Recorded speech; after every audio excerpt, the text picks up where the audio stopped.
ایک دن حضور سیر کرتے ہوئے باہر تشریف لے گئے۔ وہاں ایک قافلے نے پڑاؤ کیا ہوا تھا اور ان کے وہاں اونٹ چل رہے تھے۔ ایک سرخ رنگ کا اونٹ حضور کو پسند آ گیا۔ قافلے والوں سے کہا کہ بیچتے ہو؟ انہوں نے کہا جی ہم بیچتے ہیں۔ کتنے کا بیچتے ہو؟ کہا اتنے کا۔ سودا طے ہو گیا۔ حضور فرمایا میں تاجرانہ غرض سے تو آیا نہیں تھا، میں تو سیر کے لیے آیا، یہاں تمہارا اونٹ مجھے پسند آ گیا تو میں اس کا خریدار بن گیا، میں اپنے شہر میں جا کر اس کی قیمت تمہیں بھیج دوں گا۔ اونٹ پکڑا اور حضور سوئے مدینہ چل دیے۔ جب تک حضور دکھائی دیتے رہے وہ حضور کو دیکھتے رہے۔ جب نظروں سے اوجھل ہو گئے تو دل پہ ہاتھ رکھ کے کھڑے ہو گئے۔ تھوڑی دیر کے بعد جب سکتے سے باہر آئے تو ایک دوسرے سے پوچھنے لگے کہ ایک شخص آیا اور وہ تم سے اونٹ لے گیا، تم نے نہ اس کا پتہ پوچھا، نہ کوئی اس نے ضامن دیا، اور نہ تم میں سے اسے کوئی جانتا ہے۔ یار صاحب کی عقل پہ پردہ آ گیا، کسی نے اس کا پتہ پوچھ لیا ہوتا۔ ایک بولا یار جب وہ بات کرتا تھا اس کے منہ سے پھول جھڑتے تھے۔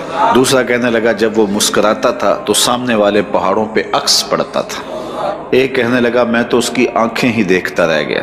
کہا جو بھی ہوا تم اس کے حسن میں کھو گئے اور وہ اپنے حسن کا جادو جگا کے قیمتی اونٹ ہتھیا کے لے گیا۔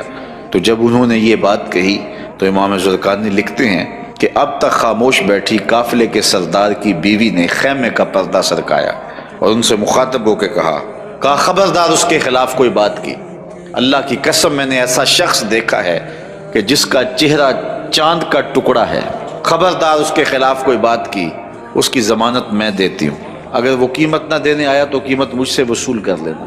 انہوں نے کہا اچھا تو اسے جانتی ہے؟ کہا واللہ میں بھی اسے نہیں جانتی۔ تو کہا پھر ضمانت کس بات کی دے رہی ہے؟ کہا جب تم سودا کر رہے تھے میں نے خیمے کی اوٹ سے اس کا چہرہ دیکھا تھا، اور جس کا چہرہ اتنا سونا ہو وہ جھوٹ بول ہی نہیں سکتا۔ کچھ دیر گزری، حضور علیہ السلام کے فرستادہ اشخاص حاضر خدمت ہو گئے۔ تو ایک شخص آیا جس نے کہا کہ میں رسول کریم صلی اللہ علیہ وسلم کا قاصد ہوں اور حضور نے مجھے تمہاری جانب بھیجا ہے، اور یہ لو کھجوریں، ان سے اپنی قیمت پوری کر لو، اور یہ کھجوریں حضور نے تمہاری ضیافت کے لیے بھیجی۔ انہوں نے کہا کہ قیمت تو ہم لیں گے لیکن بتا وہ پیارا رہتا کدھر ہے؟ انہوں نے کہا کہ وہی یہ کھجوروں کے جو جھنڈ دکھائی دیتے ہیں یہی اس محبوب کا ڈیرا ہے۔ امام زرقانی لکھتے ہیں کہ سارا قافلہ اٹھا اور حضور کے قدموں میں جا کے بیٹھ گیا۔ سب نے اسلام کی دولت حاصل کی تو حضور کا چہرہ ہی اتنا خوبصورت تھا کہ جو دیکھتا تو پھر دیکھتا ہی رہ جاتا۔